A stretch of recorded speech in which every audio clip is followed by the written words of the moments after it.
రైతు ప్రభుత్వమని చెప్పుకుంటూ అన్నదాతలను వంచడం సరికాదని ములుగు జిల్లా బీఆర్ఎస్ పార్టీ అధ్యక్షులు కాకులమరి లక్ష్మణ్ బాబు ప్రభుత్వంపై విమర్శలు గుప్పించారు.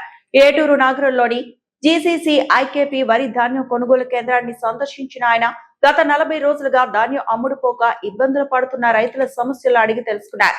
ఈ సందర్భంగా లక్ష్మణ్ బాబు మాట్లాడుతూ కొనుగోలు కేంద్రాల్లో నెల రోజులకు పైగా ధాన్యం నిల్వలు పేరుకుపోయి అకాల వర్షాలకు తడిసి వడ్లు నల్లబడిపోతున్నాయని ఆవేదన వ్యక్తం చేశారు. రైతులు పండించిన పంట కళ్ల ముందే పాడవుతున్నా ప్రభుత్వం పట్టించుకోవడం లేదని విమర్శించారు. ఇటీవల ప్రాంతానికి వచ్చిన స్థానిక మంత్రి కొనుగోలు కేంద్రాన్ని సందర్శించి రైతుల పరిస్థితిని తెలుసుకునే ప్రయత్నం కూడా చేయలేదని ఆరోపించారు. రైతుల కష్టాలు మంత్రికి కనిపించడం లేదా అని ప్రశ్నించారు. తక్షణమే ధాన్యం కొనుగోలు వేగవంతం చేసి తూకాలు పూర్తి చేసి మిల్లులకు తరలించాలని డిమాండ్ చేశారు. లేదంటే బీఆర్ఎస్ పార్టీ ఆధ్వర్యంలో రైతుల పక్షాన పెద్ద ఎత్తున ఆందోళన చేపడతామని హెచ్చరించారు.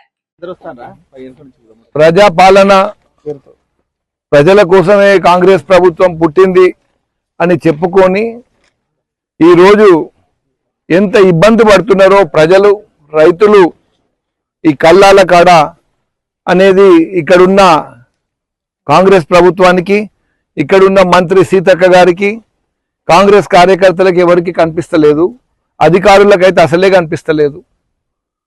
దాదాపు 45 రోజుల నుంచి బస్తాలు నింపుకొని పెట్టుకొని అవి లోడింగ్కి నోసుకునే పరిస్థితి ఇక్కడ ఏటూరు నగరం సెంటర్లు ఉంది. ములుగు జిల్లా వ్యాప్తంగా కూడా దాదాపు ఇదే పరిస్థితి. ప్రస్తుతం ఇప్పుడున్న మేమున్న ఈ కల్లాలల్లా దాదాపు 25 లోడ్లు మళ్ళీ ఎత్తే అవసరం ఉంది. రోజుకు ఒక్క లోడ్ కూడా ఇక్కడ వచ్చే పరిస్థితి లేదు. రైతులు టోటల్ 4 నెలలు పంట పండించి మళ్ళా దాదాపు 2 నెలలు ఈ కళ్ళాల కాడ కాపులా గాయడం అనేది చాలా దారుణం. దీంతో పాటు వాళ్ళకు ఒక రోజు కూడా రెస్ట్ లేదు. మళ్ళీ ఒక 10 రోజులలో వర్షాలు పడితే వాటిని మళ్ళీ దుక్కికి వెళ్ళాలి, దుక్కి దున్నుకోవాలి, నారు పోసుకోవాలి. ఈ పరిస్థితులల్లా రైతులు చాలా కష్టాలు అనుభవిస్తున్నారు. ములుగు జిల్లాలో మంత్రి గారికి కనిపిస్తలేదా అని అడుగుతున్నాను నేను. మధ్య వచ్చి కాంగ్రెస్ కార్యకర్తలు మాట్లాడతారు, అంత మంచిగున్నది, ప్రతి గింజ కొంటామని పబ్లిక్ని నమ్మించే ప్రయత్నం చేస్తారు. మీరు గింజ ఎన్నడు కొంటారు? ఇప్పుడే చూసినాం అక్కడ మొత్తానికి ముక్కబట్టిపోయినాయి ఇక్కడనే వడ్లు. ప్రతి గింజ మీరు కొంటా అంటారు, ముక్కిపోయిన వడ్లు కూడా మీరు కొంటారా? మొత్తం రేట్ ఇస్తారా? నిన్న ఒక రైతు వంగపేట నుంచి ఫోన్ చేస్తారు, రైస్ మిల్లర్కి ఫోన్ చేస్తే అది తడిసిపోయింది, మేము ఎఫ్సిఐలు కొనరు, ఇది మేము లిక్కర్ కంపెనీలకు అమ్ముకోవాలి అని చెప్పి 14 రూపాయల నుంచి 15 రూపాయల కంటే ఎక్కువ కేజీకి పెట్టే పరిస్థితి లేదు. ఈ పరిస్థితులల్లా ఏంటి, రైతులకు ఎన్నో లోడ్లు, వేల లోడ్లు ఇసుకకు పోతున్నాయి. ఒక్క రోజు ఆపి ఇవన్నీ మీరు లోడ్ చేసి పంపించలేరా? కాదు, అది ప్రాబ్లం. ఇక్కడికి వెళ్ళి లోడ్ అయినాయి, మీరు తీసుకెళ్ళి మిల్లర్లు దగ్గర 3 రోజులు ఉంచుతారు. ఎందుకు మీరు ఈ పరిస్థితి? ఎందుకు ఇమీడియట్గా అన్లోడ్ చేస్తలేరు?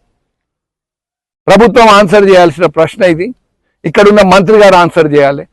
మేము ప్రతిపక్షం నుండి మేము ఏదన్నా ఒక మంచి మాట చెప్తే దాన్ని మీద పడి ప్రతిసారి వచ్చి మా నోర్లు మూయించే ప్రయత్నం చేస్తారు. కానీ రైతుల నోర్లు మూయించలేరు, రైతుల గుండెలలో ఉన్న ఆగ్రహాన్ని మీరు మూయించలేరు అని చెప్పి మీకు తెలియజేస్తున్నాను. అన్నిటికంటే మళ్ళీ చెప్తున్నాను, 2-3 రోజులల్లా వర్షాలు పడే పరిస్థితి ఉంది. దయచేసి ఈ 2-3 రోజులల్లా అధిక లారీలు పెట్టి మొత్తము జిల్లా వ్యాప్తంగా 3 రోజులల్లా కల్లాలు క్లియర్ చేయాలి, లేకపోతే మేము రోడ్డు ఎక్కాల్సిన పరిస్థితి వస్తుంది అని చెప్పి కాంగ్రెస్ ప్రభుత్వాన్ని హెచ్చరిస్తున్నాను. జై తెలంగాణ, జై జై. మరిన్ని అప్డేట్స్ కోసం మా ఛానల్ని సబ్స్క్రైబ్ చేయండి.